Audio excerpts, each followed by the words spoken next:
Hey there guys, it's Joey and this is this week's spell for the Ogham Yew or Io, and this week's spell work is about coping with grief.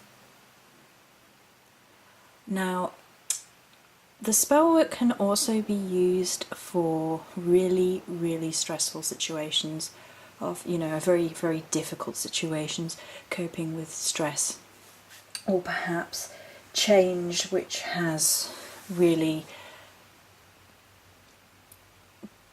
been quite destructive or difficult to cope with and things like that.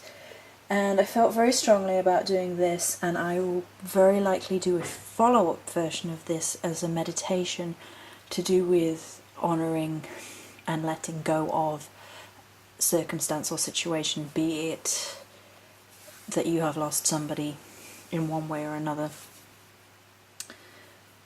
or it being a really difficult situation that needs to be honoured, acknowledged and released and moved on from. So that will be the follow-up. So this spell, keying into the energies of Io, is very much about sort of the death of something, death and rebirth, and accepting it, accepting the inevitable and moving on and getting to a place of healing. So because it seems like such an important spell work to give people options, especially if they don't necessarily work with the Ogham, we also have my death card from my Wild Unknown tarot set, and I chose that one because it works well with the theme of the rest of it. But a lot of people may have access to oracle or tarot cards with a similar image rather than the Ogham. So I thought, if you don't have the Ogham, then you can use the tarot card. And even if you do have the Ogham, the tarot card helps with the visualization process anyway. Just making it a little bit more accessible for everybody, given how important I feel the spell work is. I'm not going to be doing the spell work again on camera. I'm going to be explaining the setup, and I'm going to be explaining a little bit more in depth this time, because we're actually going to create a sachet to be carried around, and I have the herbs I'm going to use. So I'm going to show you the herbs I'm going to use, I'm going to talk about it, and I'm going to talk about this all the way through. So the setup, I've actually covered the little altar thing with a white cloth, and you could cover it with a black cloth if you wanted. White has funeral associations further back in history.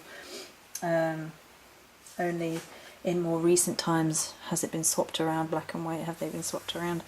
There's the reflective element of white as well, moving into the white light, moving into on that death element. But there's also an element of bringing peace and balance to yourself. So that's why we have a white cloth on the table front. So if I push out a bit, you can see everything. The incense is down here. The incense is already going. I'm having incense for clearing out now, and I will have incense going for clearing out when I would be doing the spell. That incense is frankincense and myrrh. It's down there for safety purposes, keep it safe, keep it clean. You can see it's falling off a bit, so it's always on one of those. My other incense burner has gone for a walk, so we're having to use the one that likes to lean. Useless, honestly. Need a new one. Right, so on the actual sort of mini altar space, if you like, itself, then we have some feathers in the air corner, right? So I have one black, one white, and one crow and one swan. If you had only access to one kind of feather, you could use that. It's symbolic of an awful lot of things to do with this, and I got them out initially because I very much felt very strongly about using this feather here, this swan feather that my friend sent me, to cleanse the space and really get the space smudged out really well. Either you can use it with this incense, so give it a good smudge over, and smudging yourself, as well as representing air. You can represent angels with white feathers. Obviously I have the black feather for the balance, the tongue twister, and for Morrigan and her death aspect. So really what you have in the corners is really entirely up to you and how you feel you connect to spirit or air or anything like that in particular. You could just have the incense there, it would be fine. Just have a really good way of smudging yourself and the area around you however you feel best smudging, be it smudge stick, be it an incense stick, be it spritzy spray, be it whatever, because you really do want to cleanse and purify the area before you get working on the heavy healing that is involved with this spell work.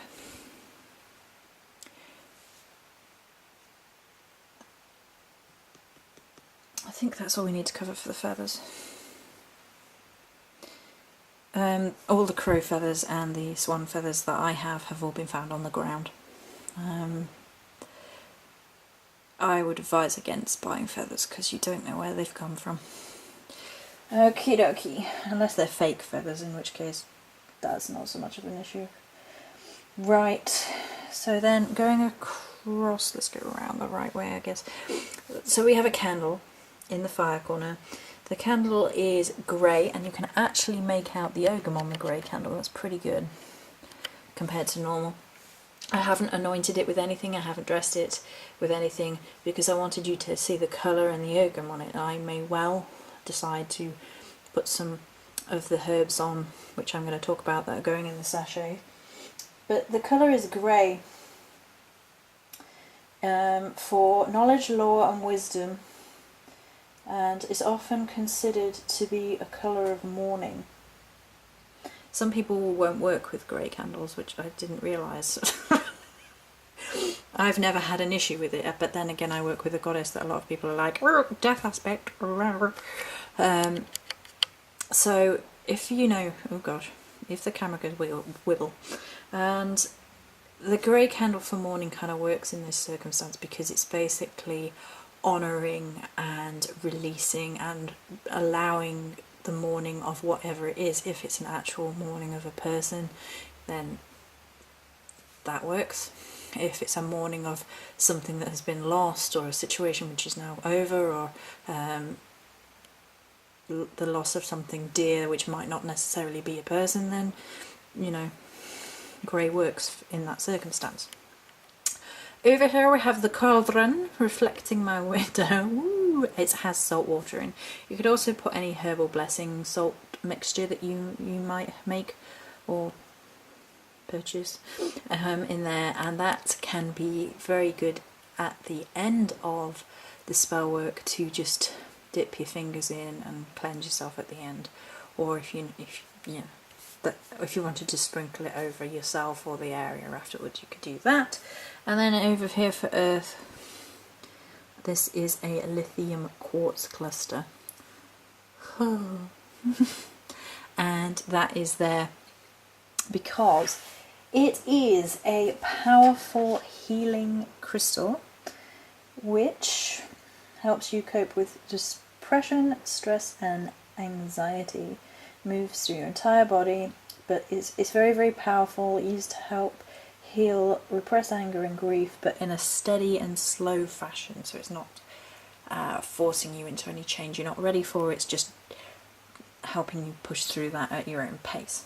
So all of these things which are in each corner are there for each element to help balance the spell out, and they're also there for helping you cope and bring in different elements to the coping and grieving process. This being said, you don't have to have the exact same crystal. You can have a very small cup of water and you could use a white candle or a black candle instead, and we talked about different versions of the feathers earlier. So here in the middle I have the Ogham, which doesn't want to sit still, the death card from my Wild Unknown Tarot, an obsidian, and this is the spell bag itself to be carried around following the spell work itself. So on a white piece of paper with drawing it in black. Now the white is for the white and black all involved in this is to do with the balance, male and female, black and white, masculine, feminine, yin and yang, finding a balance within self.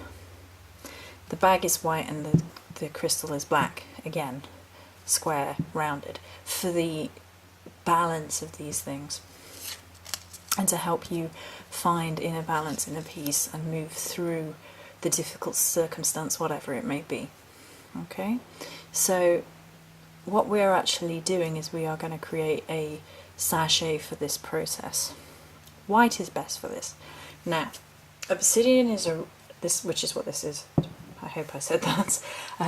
Obsidian is really good for purification, transformation, and protection and shielding you from all negative experiences. And I thought that was a really important part of this spell work, because quite often when we're grieving or when we're going through a really difficult circumstance, negativity starts popping up from all over the place because we can't defend ourselves as well.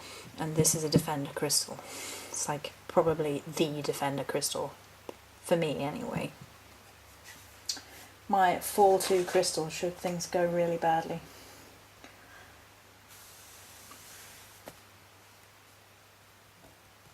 But again, if you feel that you wanted to put something else in there, so you wanted to put quartz in there, if you wanted to put citrine in there, if you wanted to work with a crystal that felt really strong and protective to you, that perhaps isn't here, work with whatever you have available and what feels best for you.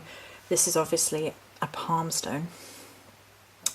You can work with a smaller tumble stone. You could get crystal chips if you so desired. It's entirely up to you. So, going into the spell work, it's again up to you. If you cast a circle, I would make sure you had thoroughly purified yourself and your sacred space before you undertook anything of this magnitude, because it is quite a powerful and emotional state to be entering into. It might arguably be a better spell for someone else to be doing with you or for you if you are in a really bad state. So you cleanse your space, use your incense, use your smudge stick, you cleanse yourself, you cleanse your space. Maybe you have a purifying bath with salt water. If you cast your circle, which would probably be a good idea in this circumstance, especially if you're feeling quite low or the person involved is feeling quite low. Always ask permission before doing spell work for other people. And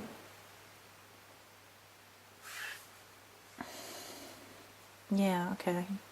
So you've cast your circle, say, and you've called on your god and your goddess or your guides and think, help me through this.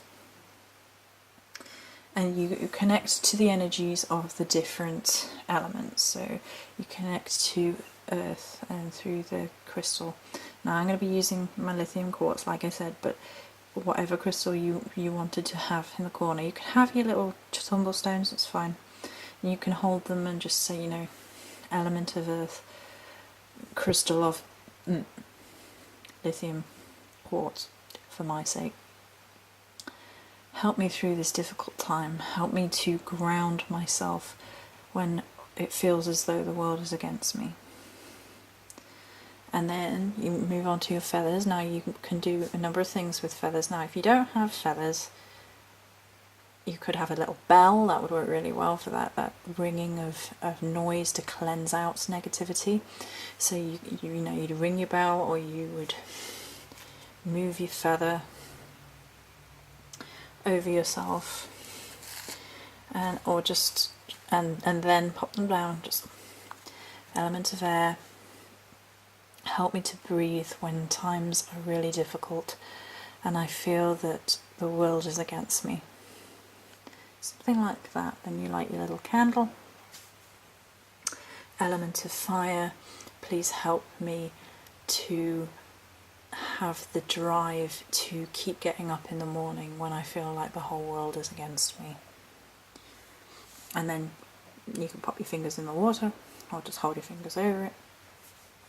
Element of water, help me to find calm in my emotions when they are stirred like the wild sea, and when I feel the whole world is against me. And you drawing all those energies into yourself to help you find a place of calm. If you were doing it for someone else, you would then rearrange the verse for this person. Then we are creating the sachet for helping overcome grief.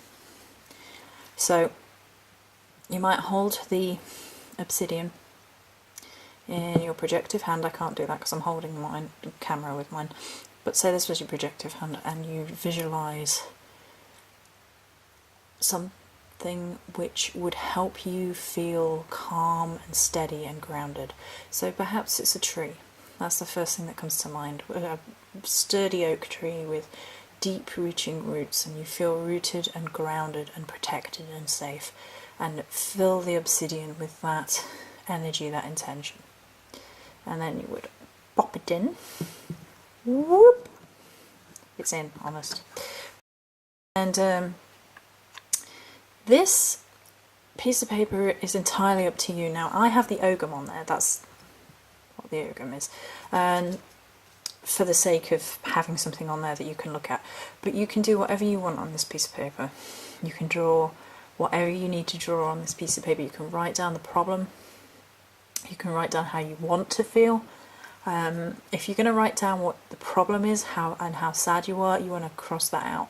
So you're admitting it, acknowledging it, honouring it, and then putting a line through it to say, you know, I honour it and acknowledge it, but I need to release it as well.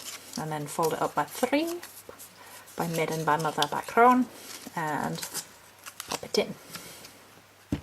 Right. So, if you want to add other crystals, it's up to you, but we are just sticking with the obsidian, given the pure nature of how powerful it is. Now, I have picked, and throwing my crystal on the floor, because, you know, that was smart. There you go, crystal. A selection of herbs and salt. If you have one of these, it's fine. If you have a couple of these, it's fine. If you don't agree with any of them and you'd rather use something else, it's fine. You know, whatever you need to do. So first and foremost, I would recommend salt. If you can get your own sea salt, then fantabulous, but I live absolutely nowhere near the sea. I prefer the coarse sea salt, a bit chunkier, but salt is basically your universal purifier. I don't think we need to say any more than that. You know, it cleanses and purifies everything around it, the situation. You're going to carry it around with you. Right. And then I have a selection of herby herbs. Now, the first one is rosemary. Rosemary is, again, one of the easily accessible, really easy to use purifiers. It's been used in ritual for a long, long time to cleanse negative vibrations, get rid of them. So that's why that's in there. The next one I would recommend is something I put in all of my purification type stuff, which is vervain. It's very heavily purifying. It's also used for protection and healing and peace, bringing peace and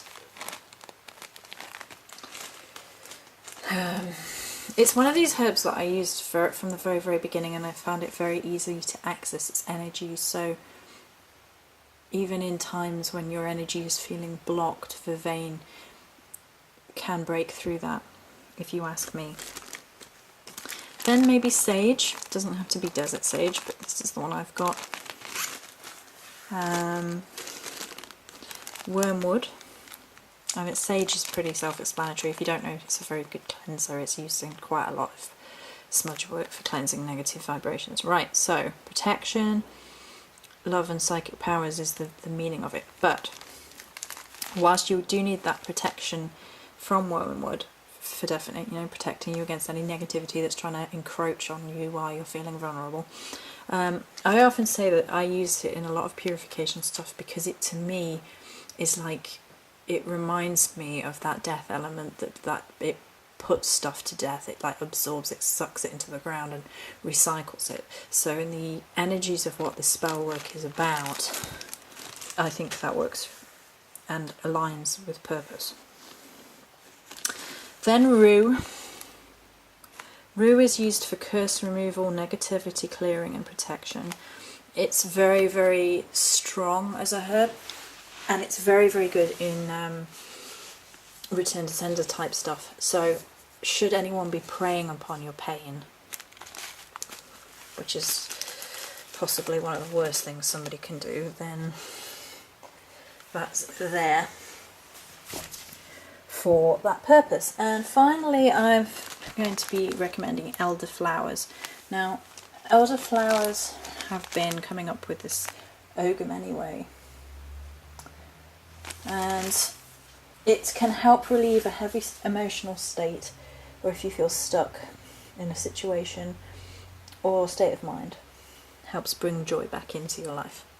So there's that element. Now, should you wish to include a couple of herbs to promote a little bit of joy coming back, you could put some marigold in, you could put some rose petals in if you so felt the desire.